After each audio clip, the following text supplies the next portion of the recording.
Magandang araw mga kaibigan. Bigyan natin ng opinion, reaction ngayon itong post ni Senator Bato de la Rosa. Sabi niya, PRRD and Senator Batus, sin, yung kasalanan ni PRRD at ni Senator Bato, keeping your children and community safe from drugs and crime. Dahil sa war on drugs, panahon ni PRRD, nakakulong ang ating Tatay Dagong. Si Senator Bato, napipinto na arestuhin siya ng ICC pag nandyan na ang warrant of arrest. Yun daw, kasalanan nila. Ito naman, BBM and Martin Romualdez. Anong kasalanan?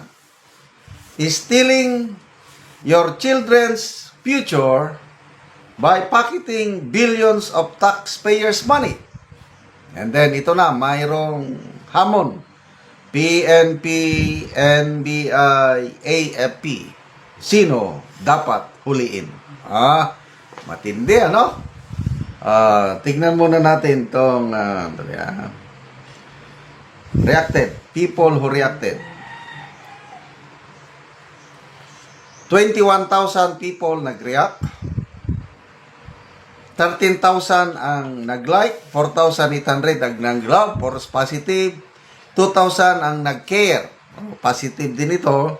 Ang tumatawa lang ay 870.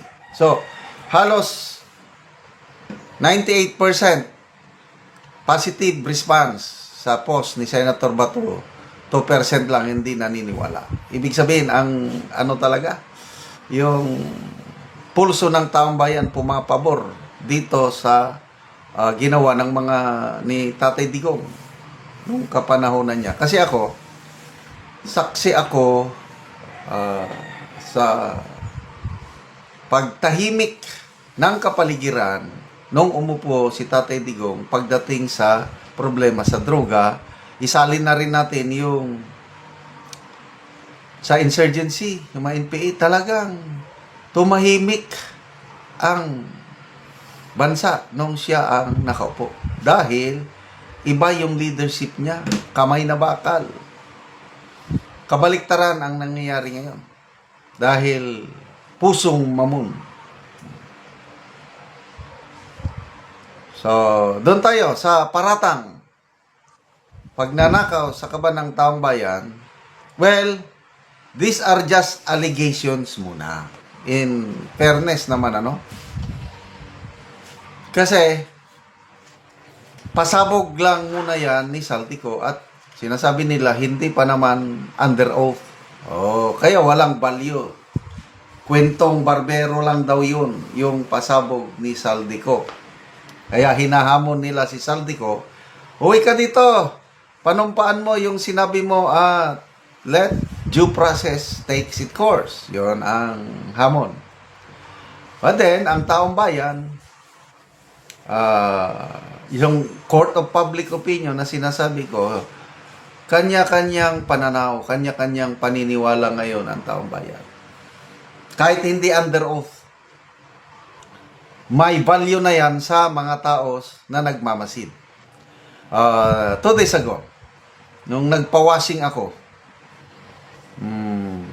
yung may-ari ng karwas, mas nauna pang nakaalam sa akin na nagsalita ni Saldico at galit na galit. Galit na galit.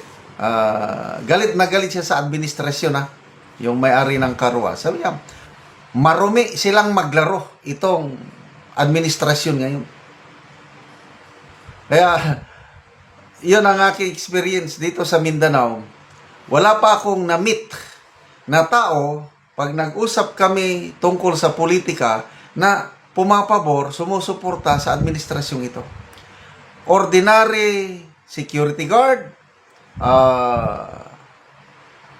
tricycle driver, taxi driver, bank teller, yung mga nakakausap ko, ito, car wash owner, galit dito sa administrasyon, lalo na yung ginawa nila kay Tatay Digong. Kaya, No wonder na pakababa ang trust and approval rating ni Marcos Jr. at Martin Romualdez dito sa Mindanao. Eh, sinasabi ni, sino bang nagsabi? Congressman Adjong, tumaas na daw ang suporta ni PBBM sa Mindanao. Oh, wag niyong lokohin ang ano. Siguro kung Okta Research ang nagsabi, hocus-pocus na yun.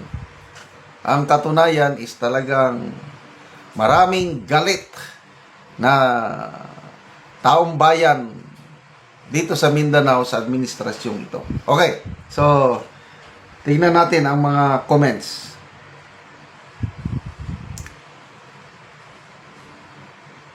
Elmer Piloteo, si BBM ang conductor, pero panay hugas kamay. By the way, sa AFP naman, sino ang dapat huliin? In fairness sa AFP-PNP, hindi naman sila pwedeng gagalaw na lang na puros aligasyon. Kaya aligasyon pa lang yan. Let's be fair, ano? Kaya ang labanan ngayon, puros public opinion, narrative. So, ang AFP-PNP, tahimik lang yan. May nagtanong sa akin, kaibigan ko sa US, ano, unsa nay mahitabo kay Bisaya man. Karon klaro naman kaayo ang ano. Klaro naman kaayo ang aligasyon. Wala lang ang tao hanggang social media na lang magbas, magalit, hanggang peaceful rally na lang, magtiis na lang tayo hanggang 2028. 'Yon ang aking sagot. So, ang AFP-PNP lalo na ang AP, ano, hindi na gagawa yan ng mga kudita o ano, dahil napagdaanan na ng AAP yung panahon ng Cory administration, I think 9 kudita, yung ikasyam bloodiest December of 1989, napasama ako doon, and I can say walang magandang maidudulot ng military intervention. It's not good for our country. Believe me, dahil kawawa ang lahat sa mga military intervention na ganyan. Kaya, rally na lang tayo. Rally, ganon. Kung voluntaryong mag-resign ng Pangulo, so, maganda, but tingin ko, hindi siya aalis sa pwesto. Tatapusin niya ang kanyang termino hanggang 2028. Kaya, magtiis na lang tayo. Parte yan ng pagkabudol natin. Okay, salamat mga kaibigan sa inyong pagsubaybay sa ating channel. Nakakatulong kayo ng malaki sa tribong Talandig ng Bukidnon dahil ang income natin sa channel na ito pantulong sa tribo. Namimigay tayo ngayon ng livelihood assistance sa tribo. Nagpapatanim tayo ng saging lakatan at Arabica coffee. Panoorin nyo ang video na ito. Hello mga ka-viewers, na live to karon sa kapihan ni anak ni Pastor. Kay mag-abono siya, kay nagtulo na kabulan ang iyang kape.